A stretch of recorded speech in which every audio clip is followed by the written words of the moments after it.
Good morning, everyone. Today, I am presenting slide discussion for small cell carcinoma of lung. Introduction. The small cell carcinoma of lung can be defined as a neuroendocrine tumor that arises in the hilum of smokers with a poor prognosis and no current targeted therapy. The essential features of small cell carcinoma of lung are it generally is a high grade tumor and generally they are diagnosed at advanced stages.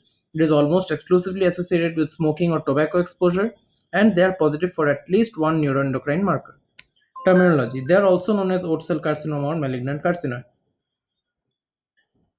For epidemiology, the 10 to 15% of lung cancer cases are small cell carcinoma of lung.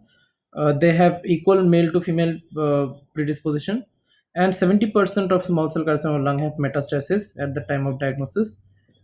Sites in the lung, they can be central bronchial or hilar masses. Rarely, they can present as a peripheral nodule also. They can present as submucosal growth also, and they can show metastasis to liver, adrenals, bone marrow, brain, and often they can present as widespread masses. Etiopathogenesis. It arises from neuroendocrine cells of basal bronchial epithelium. Small cell carcinoma shows the strongest association with smoking, and despite its divergent histologic features, it shares many molecular features with squamous cell carcinoma. Just like squamous cell carcinoma, the small cell lung carcinoma includes loss of function aberrations involving TP53 gene, RB gene, and chromosome 3p deletions. TP53 aberrations can be seen in 75 to 90% of the tumors. RB gene is seen in almost all of the tumors. RB gene aberration, and most also very common is amplification of the MYC family genes.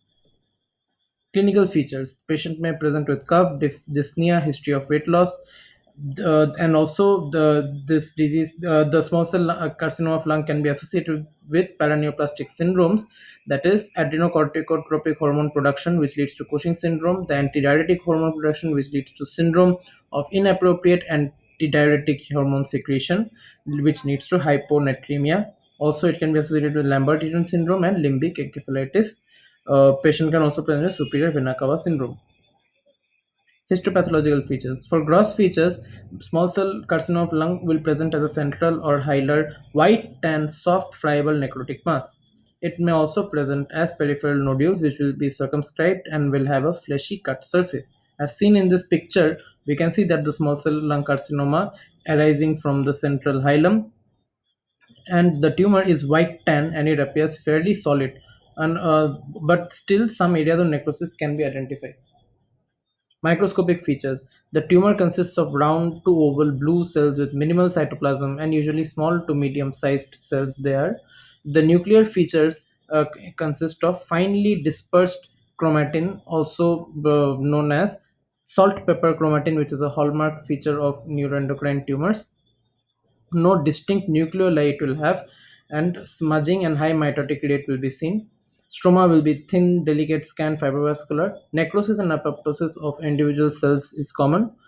The pattern of arrangement may be sheets, clusters, rosettes, peripheral palisading may also be seen. And other rarer features are azoparty phenomenon, where basophilic nuclear material lining the blood vessel walls can be seen. Scattered giant cells may be seen, and metastatic cells will have more cytoplasm than the cells of the primary tumor. For the microphotographs, we can see here that on low power, the basophilic tumor cells are arranged in sheets and can be identified spreading just under the bronchial epithelium. And they can be, and they are demonstrating the submucosal spread. In this higher power photo, we can see that the small cell carcinoma, lung carcinoma is a fragile tumor and often crushed during biopsy. However, the small size of the tumor cells and lack of nucleoli can still be appreciated. The high nuclear to cytoplasm ratio is also demonstrated. High power view of small cell carcinoma again. This demonstrates many of the nuclear features characteristic of this disease, that is, and also multiple mitotic figures are identified, scattered apoptotic tumor cells are also identified, and the finely dispersed salt and pepper chromatin with no distinct nuclei is apparent in many of the cells. The small cells lie amongst a background of delicate stroma that is sparse compared to the dense sheet of tumor cells. Immunohistochemistry. The small cell carcinoma of lung shows positive staining for all neuroendocrine markers, for example, synaptophysin, chromogranin A, that is 90 to 100% will show positivity. There will be low sensitivity but high specificity. CD56 will be positive, TTF1 will be positive, but TTF1 can be negative in 15 to 20% of the small cell carcinoma of lung. Also, nepsin will be positive, which will show perinuclear dot-like stain. P16, SOX2, CD117, PAX5, P53, calcitonin, CK8, and CK7 will also show positivity. CK7 will show punctate positivity, not strong or diffuse positivity. Negative stains include CD138, CD57, P63, PAX8, and CK20. We'll look at the microphotographs of the immunohistochemistry stain now.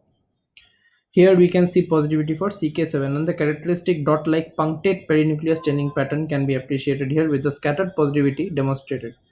There is tumor positivity is present, and it is diffusely strong staining is not characteristic of small cell lung cancer, and if seen, it should make one consider possible alternative diagnosis. Here we can see strong and diffuse positivity for TTF1. It is important to note that this nuclear stain can be negative also in 50 to 20% of small cell lung carcinoma. Now we have CD56. It is positive in small cell lung carcinoma and displays the membranous staining pattern as seen in this image. Neuroendocrine markers are especially useful in biopsy specimens that demonstrate excessive crush artifact, as the nuclear details can be difficult to distinguish. Lastly, we'll discuss the differential diagnosis. Small cell carcinoma of lung needs to be differentiated from basaloid variant of squamous cell carcinoma. Since basaloid variant of squamous cell carcinoma is positive for P40 and high molecular weight keratins and negative for all neuroendocrine markers, that is CD56, synaptophysin, chromogranin, whereas small cell carcinoma of lung is positive for these. Lung adenocarcinoma poorly differentiated also needs to be differentiated from small cell carcinoma of lung, and they can be differentiated since they are also negative for neuroendocrine markers, but they are positive for CK7 just like small cell carcinoma of lung. Also, it needs to be differentiated from atypical carcinoid tumor, as they will have more prominent nuclei and organoid growth pattern, whereas small cell carcinoma of lung will have no prominent nuclei and they will have sheets to clusters to rosettes of growth pattern.